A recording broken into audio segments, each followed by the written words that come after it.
We've all heard it. My heart is hurting.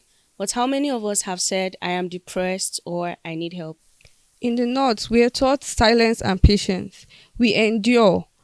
We pray. We put on a brave face. But does that really help us to heal or teach us just to suffer alone? My name is Funum. And I'm Dorcas. My name is Abby, and this This is is the Not Said Words podcast on Unplug.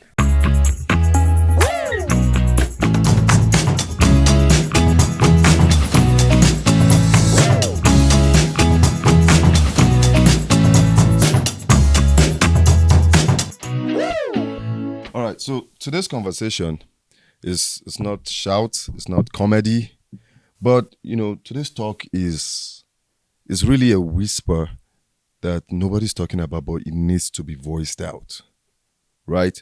And there's this thing in the North where we all believe that we need to endure. There's the concept of Shiru, which means silence. There's the concept of Hakuri, which is patience. But we're doing that at the expense of mental and psychological health. Like several people are dealing with so much, but because of the culture, they have to be quiet. They have to put up a facade of it's all good. But we really need to voice that out, at least this once. I feel like when it comes to mental health, there's a stigma that comes with it. If you open up and say I'm depressed or I have like bipolar or something, the first thing that comes to people's mind is you are mad.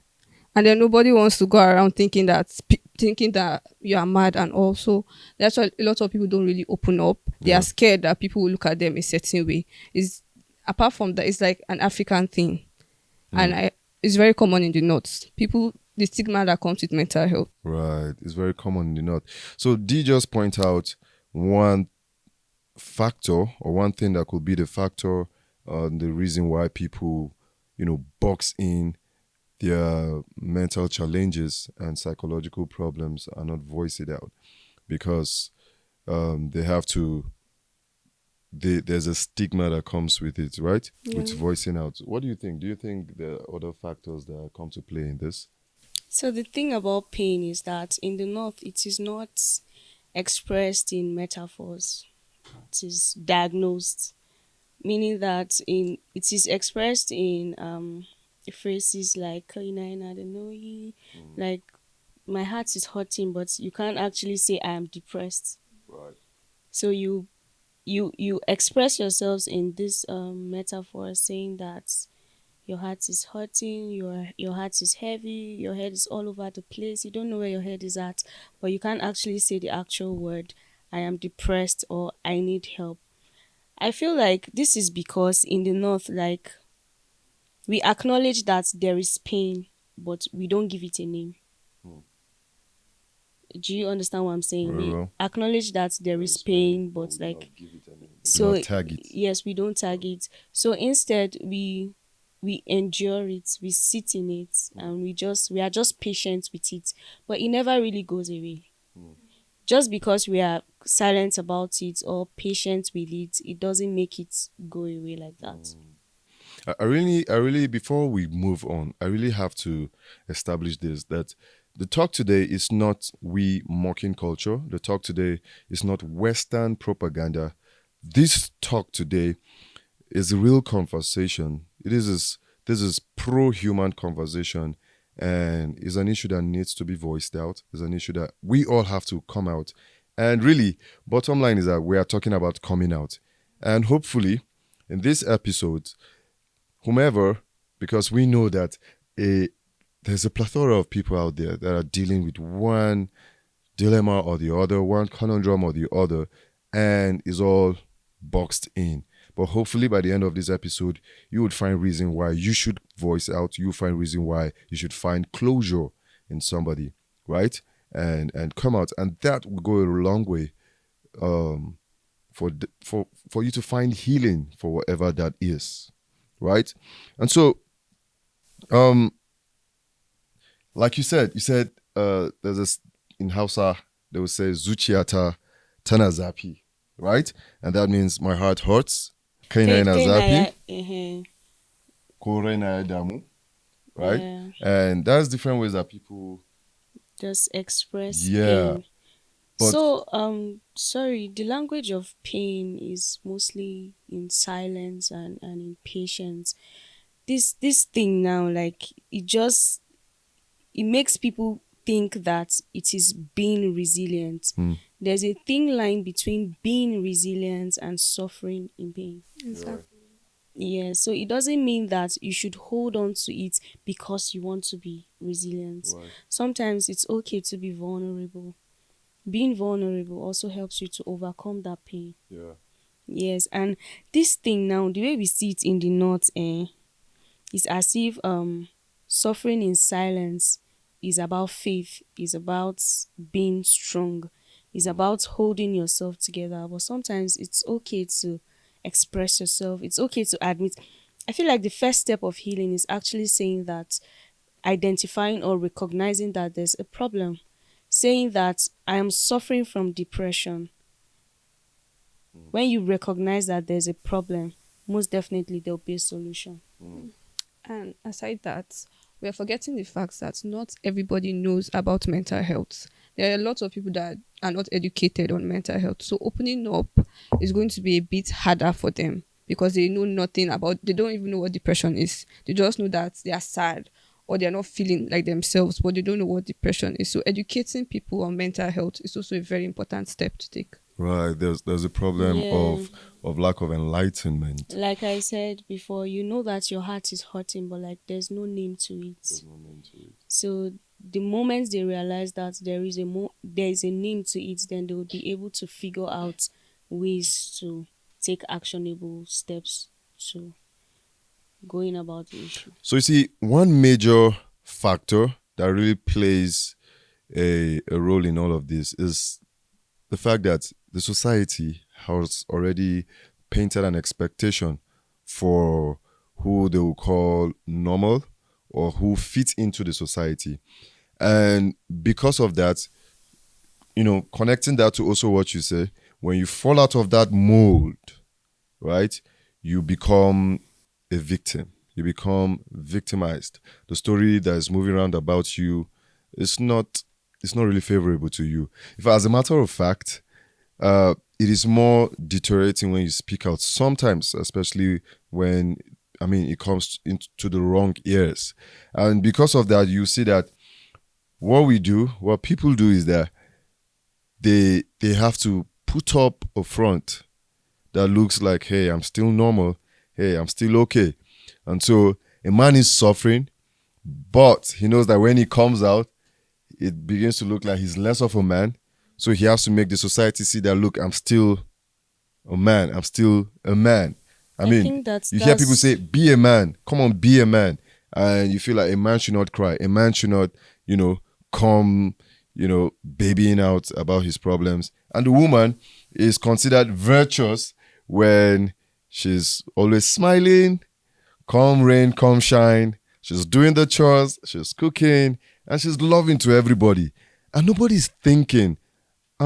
So even when she's dealing with so much, she's still trying to put up that front. So I think the society has a really big role to play, or is playing a really big role in all of this. For both men and women. And Yeah, if we don't live up to it, we are the problem. yeah. Hello, viewers. This is Funum with the North Said Word podcast on Nplug. Do subscribe, like, and turn on the notification button. Also, share it to your friends and family. I'll leave you to it. Enjoy. It doesn't have to be so. I think that the society can allow room for emotional collapse. The man doesn't have to be the provider. He doesn't have to be emotionally tough. Yeah. The woman is not supposed to be submissive all the time. The woman also has feelings and emotions to be vulnerable and all of that.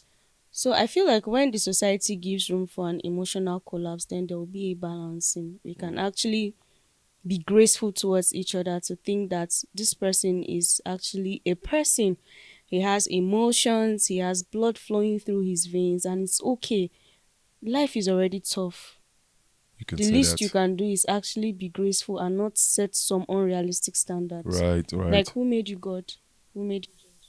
But the problem is these standards have been I've been here for the longest, growing Right. up, like Right. that's the norm. It's a cultural thing. It's a culture thing. Yeah. So before we can actually stop that, it's going to take time. Right. So you said that, but you see, that takes us back to one of the things you said, that there's a need for enlightenment, that people need to be enlightened and understand that it is human. I mean, look at societies where they have acknowledged this fact as a fact that it is human to have breakdowns sometimes. Yeah. And because of that, they have set up structures. We have psychologists, we have psychiatrists, we have people that you can actually consult when Social you're dealing. clubs even. Yeah, social clubs, right?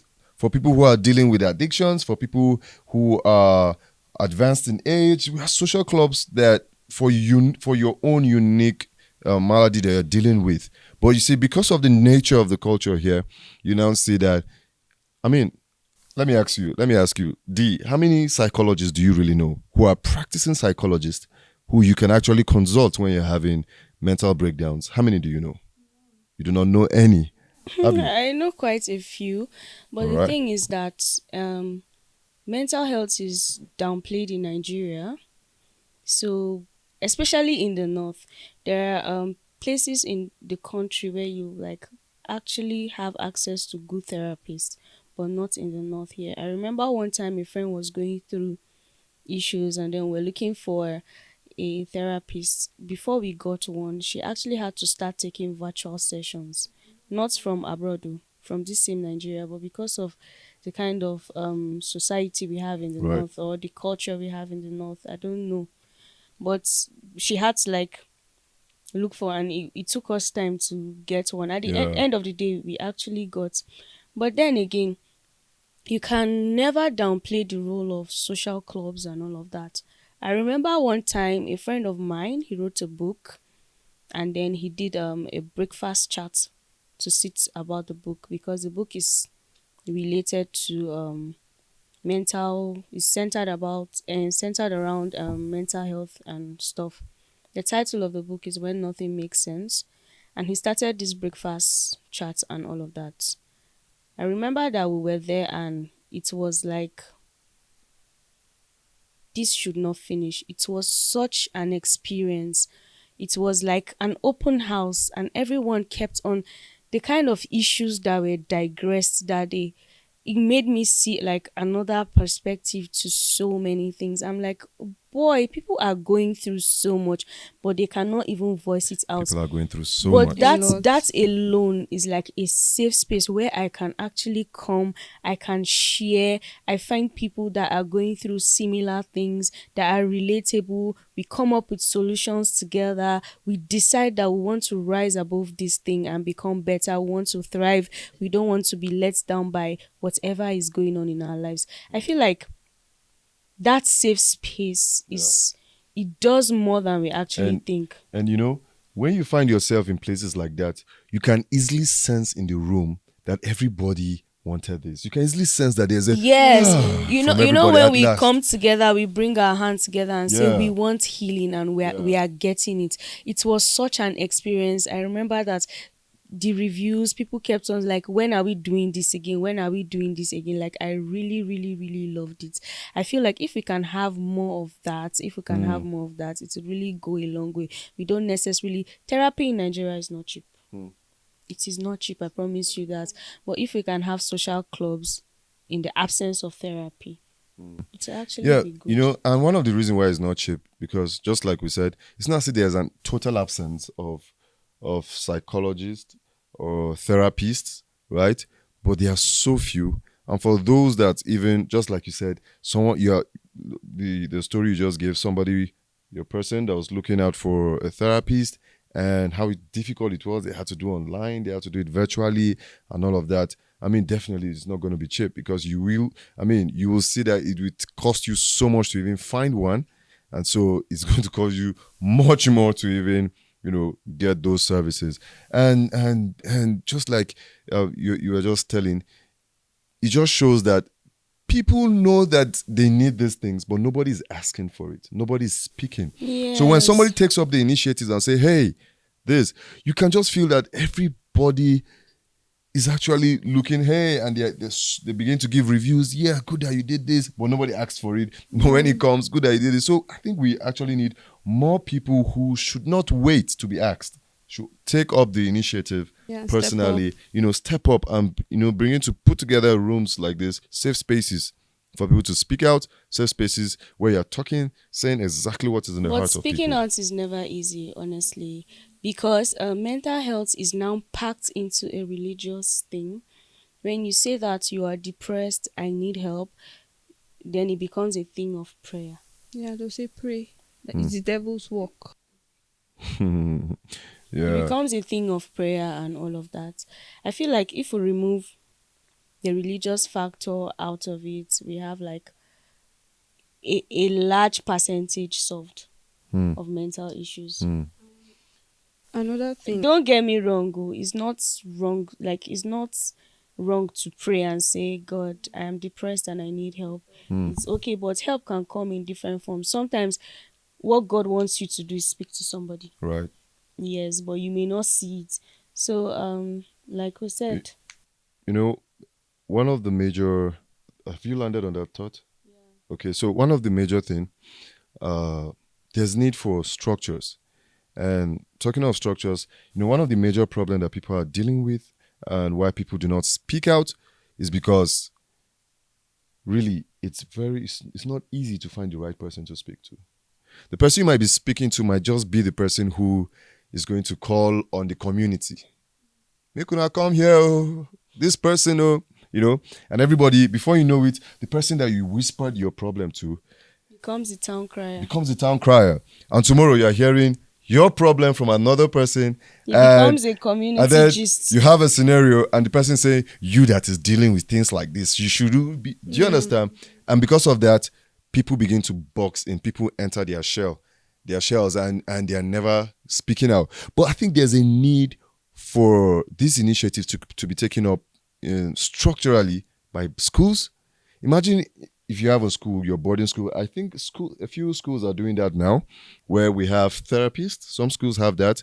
Psychologists to too. psychologists to help the students. Okay, when you're having such and such, and they also educate the student to know when they should reach out to such persons. But how many schools really have somebody? I know there's counselors, right? And normally counselors, what I see school counselors doing is, okay, academic counseling, where they ask, okay, should I be in science class or arts class? Most schools have counselors, but I see that that's what most counselors are doing. And students are never educated on the need to come to those counselors for things like this. But we should have specialists, because mostly these counselors are not even really specialists on the issue of psychological issues and problems. So there's need for that. Also, our churches and mosques have a part to play in this as well. Let us have structures. Let us educate people, to know that, okay, we need, whenever you're dealing with this, let them know the symptoms.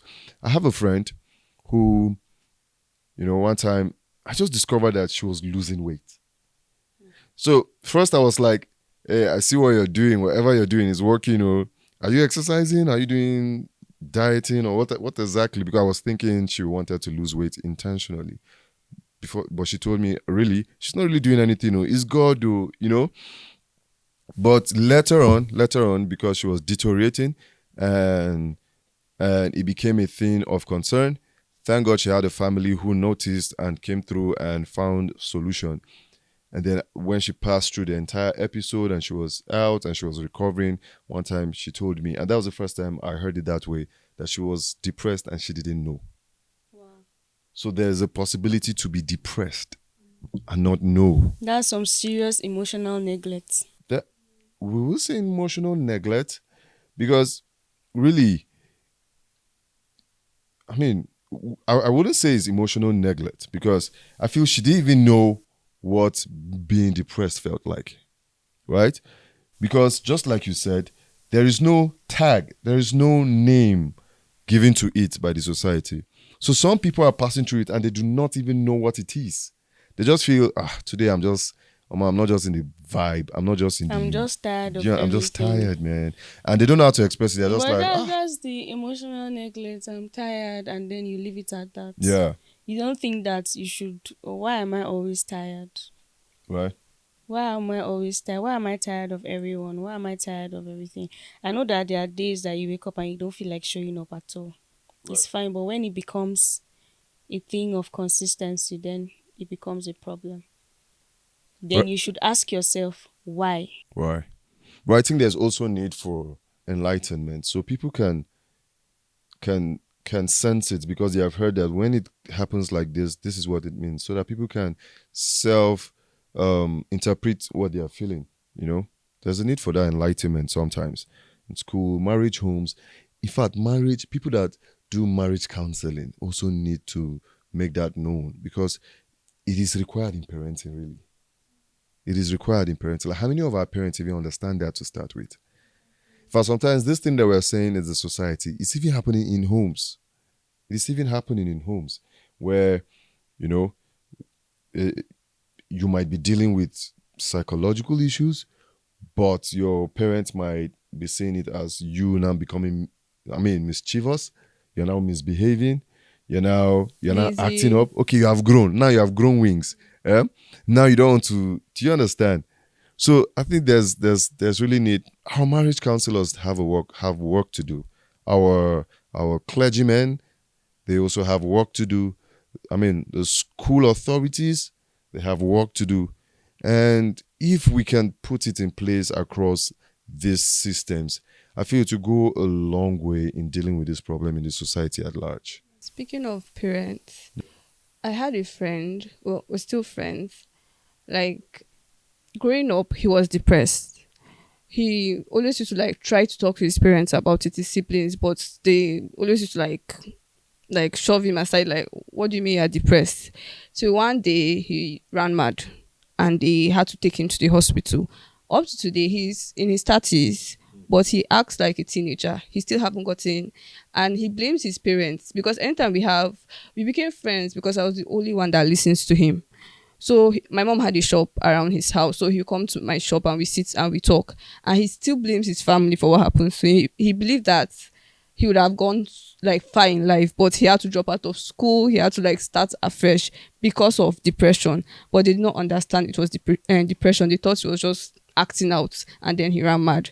So like parents need to do better. They need to give their children safe space to talk Cut about their them some feelings. Yeah. slack. I really feel like that's one of the reasons why people don't come out to say that I have a problem because of the shame in it. Right. The shame comes from the family first. What if people get to hear outside? What do you mean? Like, The cut them some labels, the slack. gossips, Yeah. and all. And you'll be seen as weak. I know. But what scares me is the fact that it is so deteriorating. Like once you get depressed, just like the friend of yours, from depression, you got to madness. Yeah, like it was that bad. His life just stopped. His life just stopped. He's not doing anything. He could not go back to school. But he's on drugs, on medication, and he's doing better. But he can't act normal anymore. His life is not normal. And then people around will like be following him and be, all these kids and be calling him a madman. And that's the stigma that comes with opening up, Right, though. Yeah. right. So And that is the fear. That is the fear that most people are having, and that stops them from opening up or seeing a specialist or all of that. The fear of, being labeled, and it becomes a tag that you carry for very long. So it looks as though keeping it to yourself is just your only solution. But the problem is the fact that you keep deteriorating, and this evil has a way of. You notice that even somebody that is social begins to become reclusive. Timid. Yes, he becomes reclusive, and at the same time, being reclusive makes it even worse. There's a part that the victim, has to play, but there's a part where the people around the victim need to play. Really, because are we even sensitive enough to sense when somebody is changing? Right? Are we sensitive enough to sense when this guy, he's a social type, he's social bee and all of that, but all of a sudden he's not in the mood for things. we just get to ask ourselves and just understand, oh, okay, it's not just in the mood, let me let you be, you know. And this thing where we just let somebody be when it looks like it's not in the mood, really, it's not really helping, you know. We need to begin to be concerned, show concern when somebody It's is acting different. switching. Yeah. Yeah, it's Empathy. acting differently. We need to learn to show some concern and say, hey, what's happening? You've always been the outgoing person. You've always, what's happening? You can talk to me. Yeah. You know, so we also have, To play our part. yeah, to play our part on creating that safe space for such people. I also feel that mental health should not just be seen as a wound of the soul, but it should be treated as a physical wound also. Yeah. So that way, like, there's rapid response to it. And because the truth is that if someone is not in a good mental, headspace, a good headspace, like, there are lots of cons to it. The person becomes suicidal, the person becomes a shadow of themselves. Before you know, he's getting into madness. There are just lots of it, like lots of it. In the long run, they may never really fully recover. Right. So yeah, we really have to also think about the You future. know, I like that statement you made that the wound of the soul should also be considered like a physical wound. The irony that people, when you're driving your car and then your car breaks down, you know that you need a mechanic, right? When you're sick physically, you know you need a doctor. Yeah. But why do we ignore psychological wounds, the wound of the soul, like you tagged it? We ignore that. We feel like, okay, this one now, I'll deal with this one. This Doesn't one now, I affect will you swallow this one. physically. Yeah, as far as it does not affect you physically, you just swallow up that part and you're It's dealing with just it. ignorance or negligence. Let's say most people now, they want to be resilient, they want to be strong. I have to cover this up, like I have to do this on my own. Sometimes you don't always have to do it on your own. Healing also starts with getting help from the place of vulnerability. Being vulnerable is the first step to also healing. You don't necessarily have to chest it all the time. One day your chest will burst open, honestly, and the day it does, it gets really ugly, it gets bad real fast. So like, you have to like embrace being open. Even if you don't trust somebody, look for help. There's a psychologist. You cannot say that's enough. In fact, I think we need to talk more to northern men. Can we shift it to that angle? We need to talk more to northern men. I feel that northern men are swallowing too much. They are being too strong. I feel like they are They are held being by the too perfect. burden of perfection. The Exactly. I burden was of going to say perfection, yeah. that burden of perfection is what even like drags them, like it makes them sink deep in ocean of depression and all of that, anxiety and all of that. I had a friend that anytime the exams was close, like you can see that her heart is racing, like she's palpitating, like it's the anxiety becomes too much, she's all shaky and all of that. It's just exams. When you fail, you can always write it again. You keep writing and writing until one day you pass. It's not the end of the world. But I feel like in some places now, for her now, failing may be the end of the world, depending on where she's coming from. Because for somebody to have so much anxiety, that kind of person now, if she fails, what will happen? And actually speaking, fail is not really the end of the world. But like you said, depending on the cycle you came out from, they make it seem as such.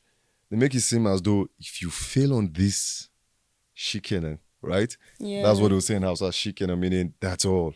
I Your mean, life it ends is for you. over. But we have heard of people who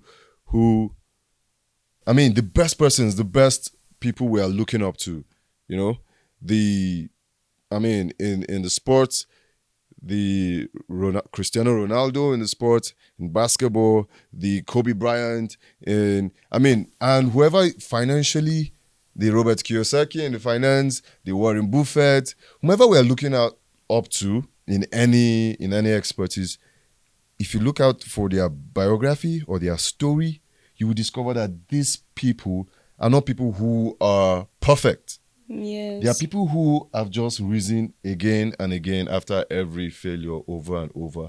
And then you just discover that, oh, we're all human. So they feel like, in fact, you even discover that some of them you have never even felt like they have.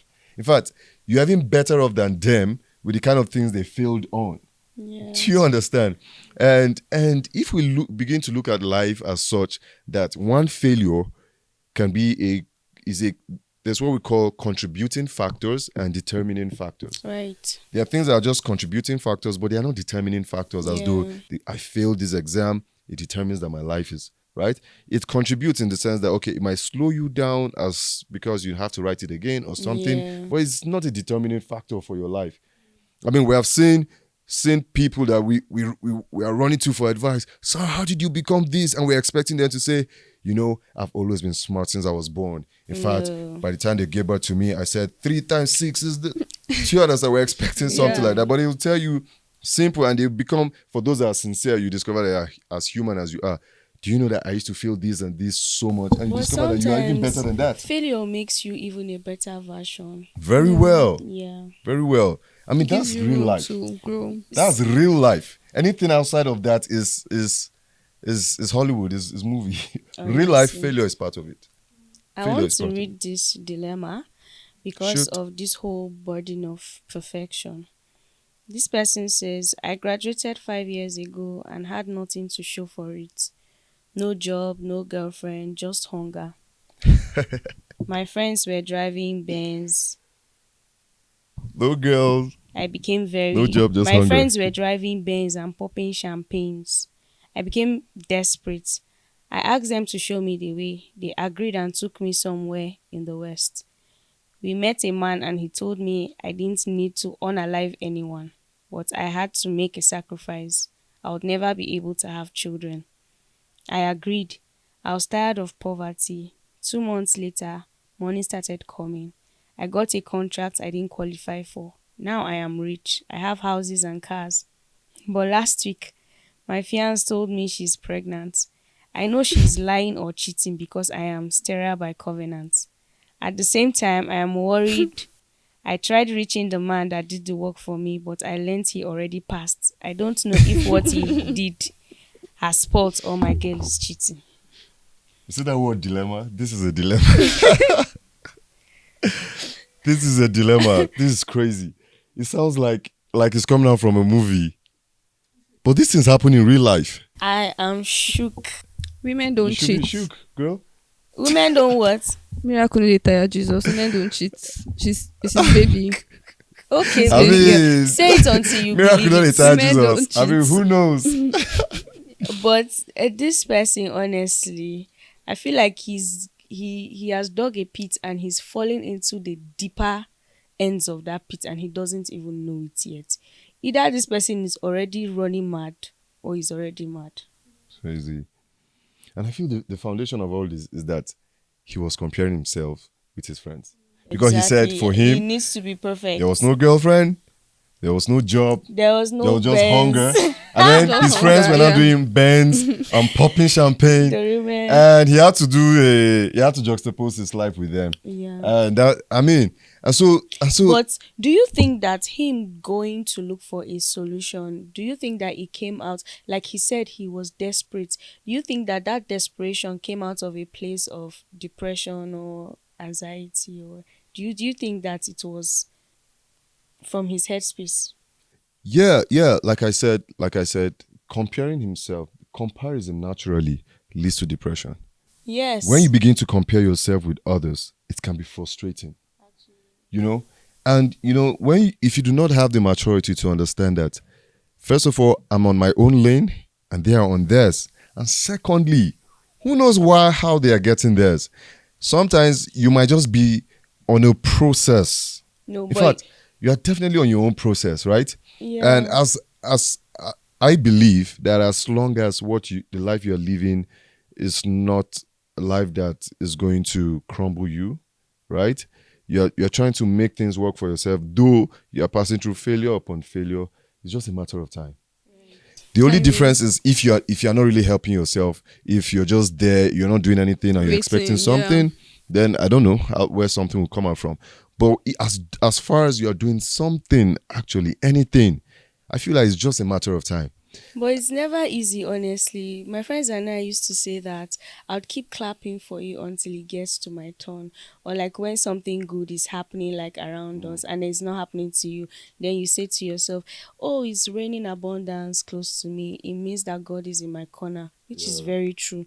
But do you know that after saying all that, when you go, like when you go to your quiet place, just you, there's that little tiny pang of jealousy. You're like, oh my God, all of these things with me, all of these things happening, everyone is getting it right. Why me?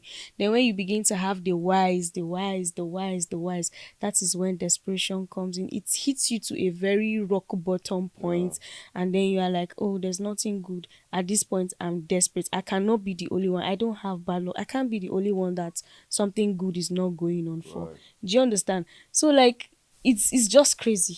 So, guys, if given the opportunity, what advice would you give him? What advice will I give him?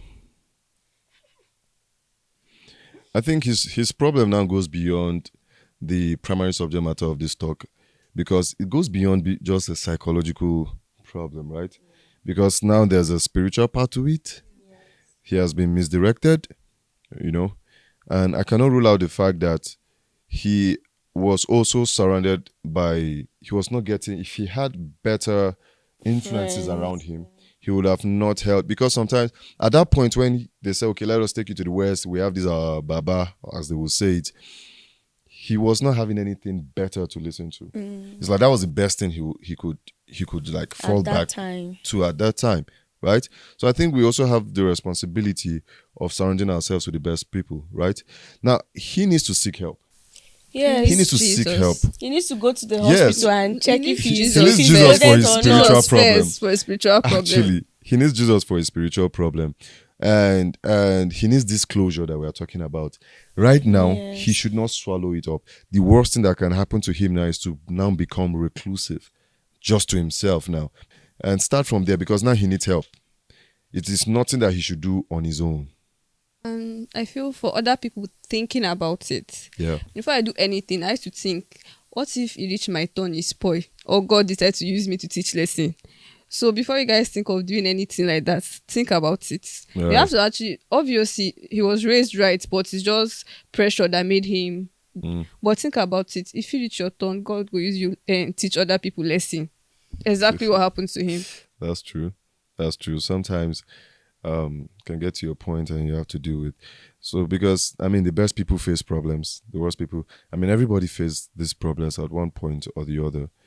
But for him, right from the beginning, if he had the right circle, if he had the right guidance, mentorship, And patience. and Closure. patience, closure, I mean all of that, that would have helped him like navigate or sail through that phase. It's a phase. It's not what his life would have been Yeah. forever.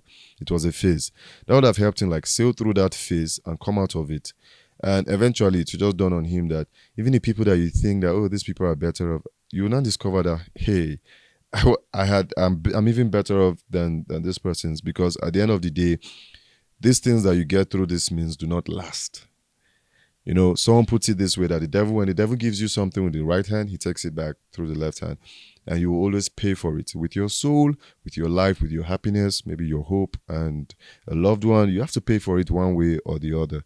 And at the end of the day, it's not worth it, because what you get to pay for it at the end of the day is too much a cost for financial success, For a few years, not forever. for a limited span of time. So really, there's a need for people to seek closure. I think that should be the major thing. People need to Yeah. seek closure from people, and sometimes it can just start with seeking closure from your spouse. You know, Seeking closure from yourself, telling yourself the truth yeah, that I actually need you help. need help, starting with So yourself. basically, Actually. you need to rewrite your own story. Right. It's never easy, but we all have the ability to rise and to also thrive. As humans, we are social animals. We do not survive on our own. So we need to understand that. And when we understand that we're social animals and do not survive on our own, when we are faced with things like this, seek out somebody to speak to. You Yes, have to have and somebody you trust, at yes, least. and At healing, least. healing may involve difficult conversations, boundaries, or even like speaking to people. But the willingness to do it, it means that you prioritize your mental health and like you really want to get out of that situation. Mm, So yes, mm. it's not easy, but you just have to do it. It's not easy, but you just have to do it. I mean, so, D, what would be your final word to somebody, particularly still in that phase? He has probably not taken a decision to see any man in the West or in the South or the East or wherever these people are. And he or she is in a phase, because I would target a phase where it could be just like this very context where the person is just not getting what he expects he should or she should be having or getting in her time, in that very time of our life. Because actually it's the society that makes us feel like this is the time for this Yeah, and you're this, not doing and this enough. is, if you're not here at this time, then you are falling out of order, so. But what will you say to someone who is in that place right now? I will tell them that everything is timing. Yeah. You might feel like you are left behind, your friends are doing better. I feel it's because it's their time. Yeah. When your time reach, they'll celebrate you too. So just be patient and just work hard. You'll Yeah. get there. Yeah. Abby, baby. I would say that closure is not always dramatic. Sometimes it's just being honest with yourself for the very first time. Mm. Mm. I remember one of the comedians who said this. He said that when it's your time, even if you tie rapper, if God blow your whistle, you go play for the match. Exactly. And so, our viewers, that is it on today's episode of the Not Said Word podcast on Nplug. I remain Funom. I am Abby. And I'm Please Dorcas. do like this. Like, subscribe, turn on your notification, share. Somebody needs to hear this. Your friend needs to hear this. Your brother, your sister, your father, your mother. Somebody needs to hear this. Share it to them and let them know what is happening. Let them know what we have talked about today. And comment. We're going to look through the comments. And of course, we're going to acknowledge those comments. Thank you for viewing. Until next time, in between time, stay blessed. Bye. Ciao.